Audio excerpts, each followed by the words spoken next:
Bem-vindos! Hoje vamos mergulhar fundo nos bastidores de algo que muitos usamos todos os dias, o transporte público coletivo.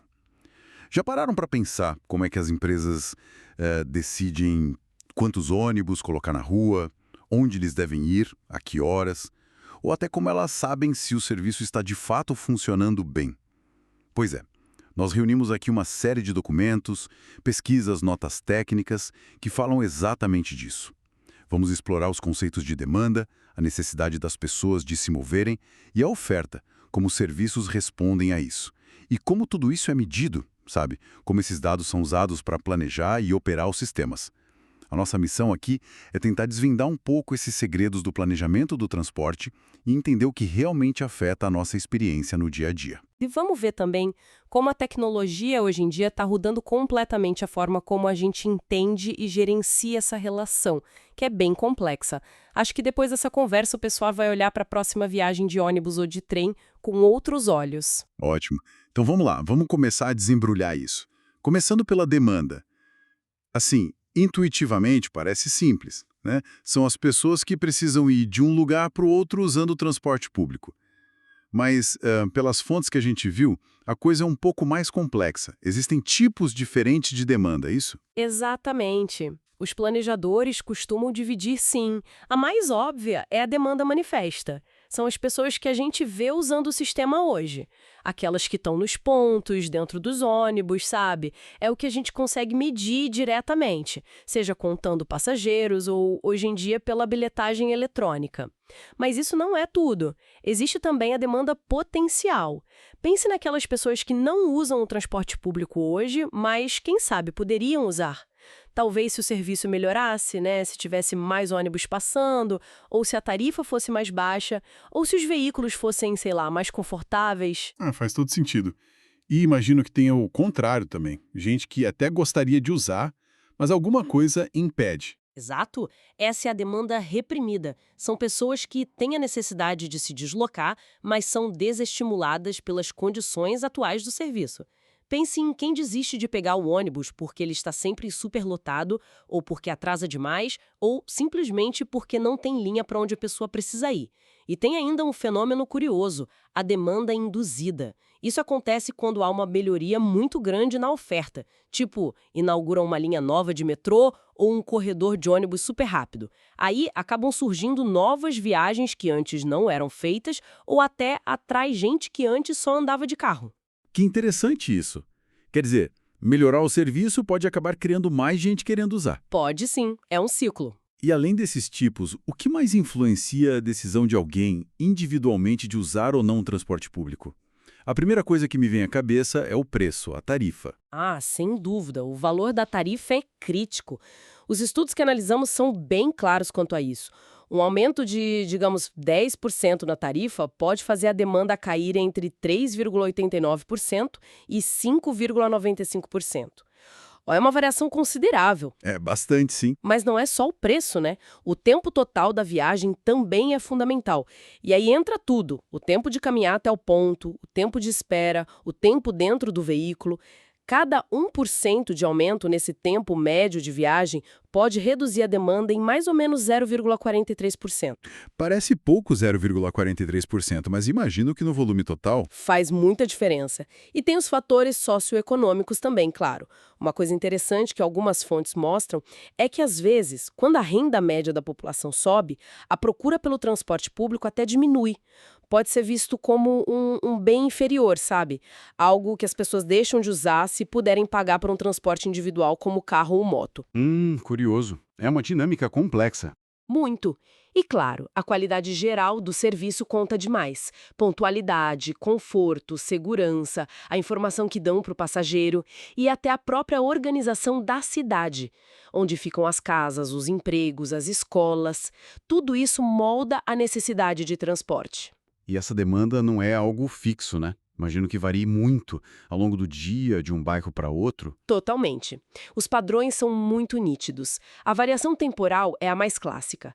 Aqueles picos enormes de manhã cedo e no fim da tarde, né? Por causa do trabalho, do estudo. Fora desses horários, a demanda cai bastante. E tem também uma variação espacial muito forte. A necessidade se concentra em certos eixos, os corredores de demanda, geralmente ligando as áreas onde o pessoal mora, as zonas residenciais, com os grandes centros de atração. Centro da cidade, áreas industriais, universidades, shoppings. Entender bem onde e quando essa demanda acontece é, assim, a base de todo o planejamento. Ok. Acho que deu para ter uma ideia da complexidade por trás dessa necessidade de viajar. É muito mais que só querer ir de A para B. Agora, como é que o sistema tenta responder essa demanda toda? Aí entra a oferta, certo? Do que a gente está falando quando fala em oferta? A oferta, bem, é basicamente a capacidade que o sistema coloca na rua para atender o público. A gente está falando do número de veículos circulando, da frequência com que eles passam em cada ponto, o famoso headway ou intervalo, né? Também da capacidade de cada veículo, ou seja, quantas pessoas cabem ali dentro. E, por fim, a distância total que todos esses veículos rodam durante o dia. É a chamada quilometragem produzida.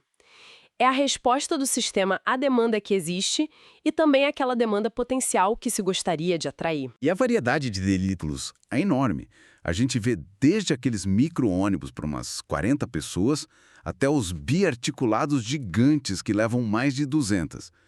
A escolha do veículo certo deve fazer muita diferença. E essa frequência, o intervalo, é o que define quanto tempo a gente fica esperando no ponto. Aliás, vi um dado interessante nas fontes.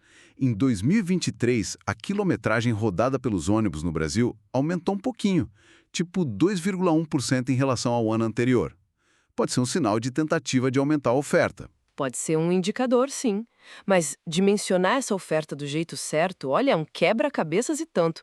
É preciso conhecer muito bem como a demanda varia ao longo do dia e, principalmente, onde ela se concentra mais. Aí entra um conceito-chave, a seção crítica.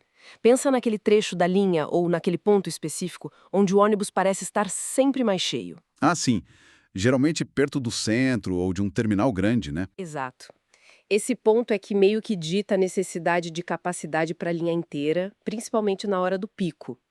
A lógica básica para calcular a frequência é relacionar a quantidade de gente que precisa passar por essa seção crítica no horário de pico, vamos chamar de P, com a capacidade do tipo de veículo usado naquela linha, vamos chamar de C. Aí a frequência Q seria P dividido por C. Entendi. Se passam 1.000 pessoas por hora e o ônibus leva 100, precisa de 10 ônibus por hora. 1 a cada 6 minutos. Isso. E depois, para saber quantos ônibus são necessários no total para operar a linha inteira, tem que considerar o tempo de ciclo. Quer dizer, quanto tempo um ônibus leva para fazer a viagem completa, ida e volta, incluindo paradas e tempo nos terminais. Quanto maior esse tempo de ciclo, mais veículos você precisa para manter aquela frequência calculada. Faz sentido. E é aí que mora o perigo, né? Aquele equilíbrio delicado que você mencionou. O que acontece se a oferta não bate com a demanda, especialmente nessas sessões críticas? Bem, as consequências são aquelas que quem depende do transporte público conhece bem, infelizmente. Se a oferta é muito menor que a demanda, o resultado é óbvio. Superlotação, viagens desconfortáveis, muito estresse. E, a longo prazo, as pessoas podem acabar desistindo do sistema. Vira a demanda reprimida ou migram para outros meios, como moto, carro, o que piora o trânsito para todo mundo. E o contrário, oferta demais. Aí o problema é outro, o desperdício. Ônibus circulando quase vazios, principalmente fora dos horários de pico. Isso gera ociosidade, custos operacionais altíssimos, sem a receita para cobrir. O sistema pode se tornar economicamente insustentável. Por isso, talvez o maior desafio do planejamento seja mesmo a adequação espacial, garantir que a oferta, os ônibus, os trens, cheguem onde as pessoas realmente precisam deles e na hora certa. É realmente um sistema bem complexo, muitas variáveis em jogo, mas como é que os planejadores ficam sabendo de tudo isso? Como eles conseguem esses dados? Quem quer ir para onde, a que horas, como o sistema está rodando de verdade? Olha, historicamente, a base de tudo eram as pesquisas de campo tradicionais, métodos mais manuais, digamos. A pesquisa mais famosa e completa nesse sentido é a pesquisa Origem-Destino, a OD. Funciona quase como um censo da mobilidade da cidade ou da região metropolitana. Entrevistadores vão até a casa das pessoas selecionadas e perguntam em detalhes sobre todas as viagens feitas no dia anterior. Onde começou, onde terminou, qual foi o meio de transporte, o motivo da viagem, e cruzam isso com dados socioeconômicos para entender os padrões. Eu ouvi falar que a pesquisa OD de São Paulo é super famosa, feita pelo metrô desde os anos 60. A última agora, entre 2023 e 2024, parece que visitou mais de 100 mil casas. É um trabalho gigantesco. É sim, um esforço enorme e caríssimo também. Por isso que, geralmente, só se faz uma OAD domiciliar completa a cada 10 anos, mais ou menos. Entendi. É o padrão ouro, mas não dá para fazer toda hora. Exato, por isso surgiram outras abordagens. Tem a pesquisa OD embarcada, por exemplo, onde as entrevistas são feitas dentro dos ônibus ou trens. E mais recentemente começaram a usar os dados da bilhetagem eletrônica, o nosso cartão de transporte, sabe? Para estimar os padrões de origem e destino. É bem mais barato e pode ser feito com mais frequência. Mas, no fim das contas, seja qual for o método, o grande produto é a matriz OD. Uma tabela imensa que mostra quantas viagens existem entre cada par de zonas da cidade. Fundamental para o planejamento de longo prazo. Ok, a OD dá aquela fotografia geral, um mapa da mobilidade. Mas e para o dia a dia? Para ajustar uma linha específica que está com problema. Como se mede isso? Os viajam dentro dos veículos e contam ponto por ponto quantas pessoas entram e quantas saem. Com isso, dá para mapear exatamente onde a carga de passageiros é maior ao longo do trajeto, ou seja, identificar a seção crítica na prática. E também permite calcular alguns indicadores importantes. Um deles é o IPK, o Índice de Passageiros por Quilômetro. IPK. Isso. Ele mede, em média, quantos passageiros são transportados a cada quilômetro que o veículo roda. É um indicador de produtividade da linha ou do sistema. E esse IPK eu li nas fontes que ele caiu bastante no Brasil, né? Algo como quase 38% entre 1993 e 2023. É isso mesmo? Infelizmente, é um dado preocupante que aparece em algumas análises sim. Essa queda no IPK médio dos sistemas brasileiros. E o que isso significa na prática? Que os ônibus estão rodando mais vazios, em média. Pode indicar isso. Ou que a distribuição dos passageiros está mais desigual, ou que as viagens ficaram mais curtas. Mas, no geral, sugere uma possível queda na produtividade média.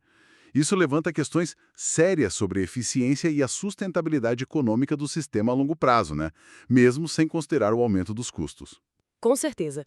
Além dessa sobe e desce, tem mais alguma técnica? Tem uma mais rápida, a pesquisa visual de carregamento.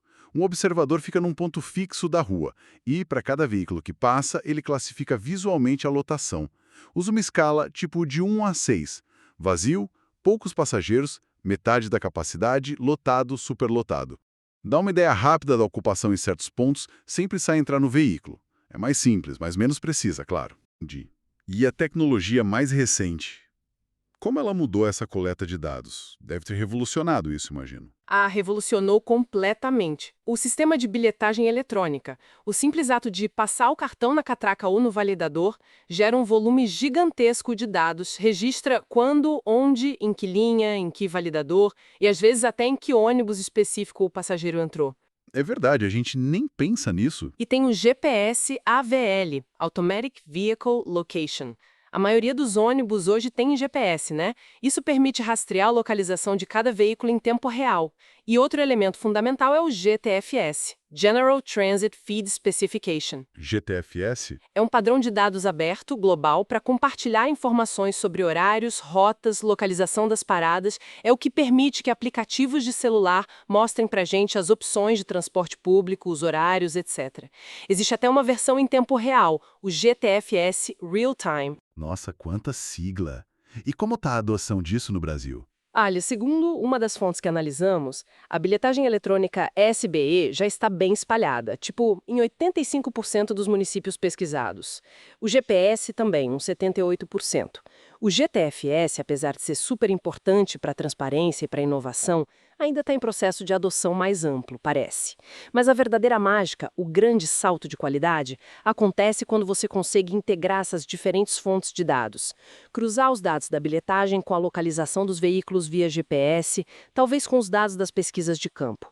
Essa integração permite ter uma visão muito mais completa, dinâmica e precisa do que está acontecendo no sistema, quase em tempo real. Então, se entende bem, a gente saiu de tirar uma foto da mobilidade a cada 10 anos com a OD para ter quase um filme passando em tempo real, com a combinação dessas tecnologias. É isso? É, uma boa analogia, sim. É um potencial enorme de informação. Incrível.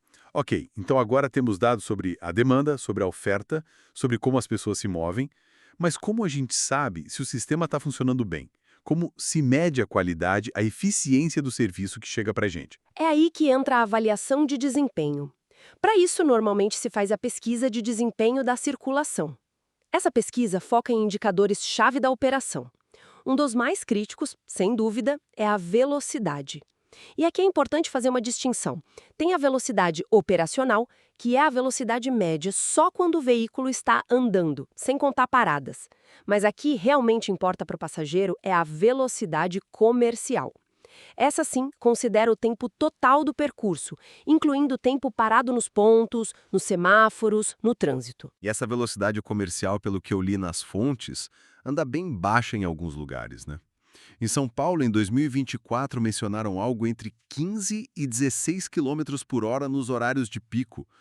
É muito lento, quase a velocidade de uma bicicleta passeando. É criticamente baixo, sim. E isso não afeta só o tempo que a gente perde, né? Tem outras consequências. Tem consequências enormes e vão muito além do tempo perdido pelo passageiro, que já é um problema sério. Primeiro, velocidades tão baixas tornam o transporte público pouquíssimo competitivo em relação ao carro ou à moto. As pessoas fogem dele se puderem.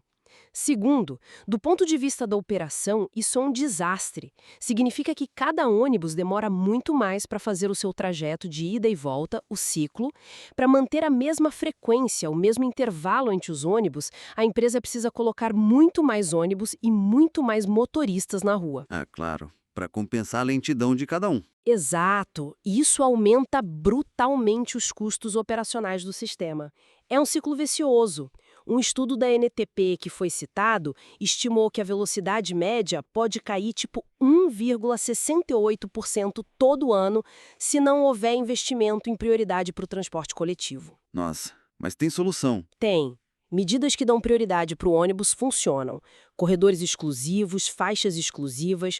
Dar um exemplo de São José dos Campos, onde um corredor aumentou a velocidade média num trecho em 73%. É um impacto gigantesco. Uau, mostra que é possível reverter, então. Velocidade é chave. Que outros indicadores de desempenho são importantes? Dois outros muito importantes são a pontualidade e a regularidade. Às vezes chamam a regularidade de confiabilidade também.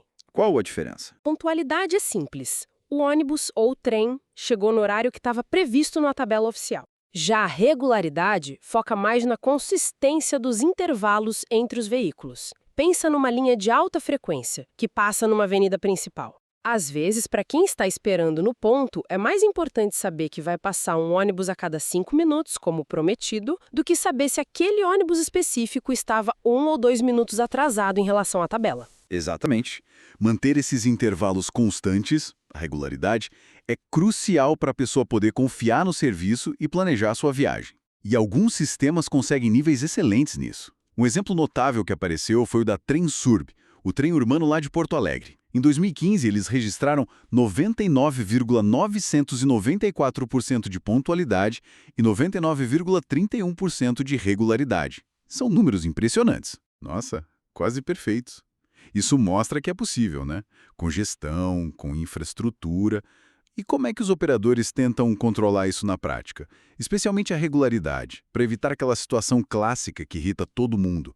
A gente fica um tempão esperando no ponto e de repente chegam 3 ônibus da mesma linha, um atrás do outro. O tal do bunching.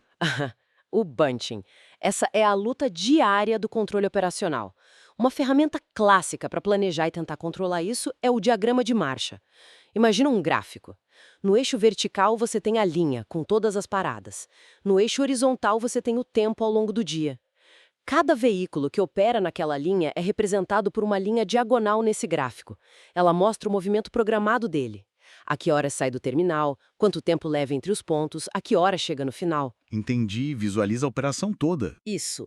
Esse diagrama ajuda a definir as tabelas de horário e a visualizar os intervalos, os headways, entre os veículos. No controle em tempo real, o pessoal da operação compara a posição real dos veículos, que eles veem pelo GPS, com o que está programado nesse diagrama.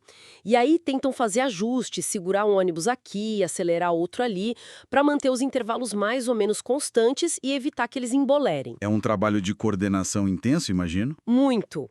E, além disso, muitas cidades criam índices para tentar resumir a qualidade geral do serviço. Mencionaram o IQT em São Paulo, Índice de Qualidade do Transporte, e o IDO em Belo Horizonte, Índice de Desempenho Operacional. Eles tentam combinar vários fatores, pontualidade, regularidade, talvez lotação, idade da frota, numa nota só, para acompanhar a evolução da qualidade ao longo do tempo. Que visão abrangente. Realmente, fizemos uma viagem completa hoje. Desde a necessidade de cada um de nós se deslocar, demanda, passando pela complexidade de planejar a oferta, a importância crucial de coletar bons dados, até as formas de medir se tudo está funcionando como deveria. Fica muito claro como todas essas peças estão interligadas, né? É um sistema mesmo. Sem dúvida. E acho que o ponto central que emerge dessa análise toda, especialmente quando a gente olha para as fontes sobre os dados modernos, é a transformação gigantesca que essas novas tecnologias estão permitindo, ou pelo menos prometendo. Com essa riqueza de informações que vem da bilhetagem eletrônica, do GPS, da integração de dados, o planejamento do transporte público tem uma oportunidade única de evoluir. Ele pode deixar de ser algo principalmente reativo, sabe? Correr atrás do prejuízo, responder às reclamações e aos problemas depois que eles já aconteceram, para se tornar algo cada vez mais preditivo. Preditivo? Como assim? Analisando os padrões que emergem desses grandes volumes de dados em tempo real ou quase, torna-se possível antecipar futuras necessidades de viagem, onde a demanda vai crescer, onde vai diminuir, otimizar as rotas e os horários antes que a superlotação ou os atrasos se tornem problemas crônicos, identificar pontos problemáticos de forma proativa. É uma mudança de paradigma mesmo. Essa capacidade preditiva? Nossa, isso é realmente um divisor de águas, se bem aplicado. Isso faz a gente pensar numa escala maior, né? Não só na eficiência da operação do dia a dia, mas no impacto mais profundo disso tudo. Exatamente. E acho que isso deixa uma pergunta interessante para a gente refletir. O que essa capacidade crescente de prever, de otimizar, alimentada por dados cada vez mais ricos, mais detalhados, em tempo real, o que isso pode realmente significar para o futuro da mobilidade nas nossas cidades? Como é que essa inteligência que vem dos dados pode transformar não apenas a eficiência dos ônibus e trens, mas a nossa própria experiência urbana, a forma como a gente vive, trabalha, se relaciona com o espaço da cidade? É uma excelente questão para a gente continuar pensando. Muito obrigado por essa análise tão detalhada, tão esclarecedora hoje. Foi ótimo. Eu que agradeço a oportunidade, é um tema fundamental.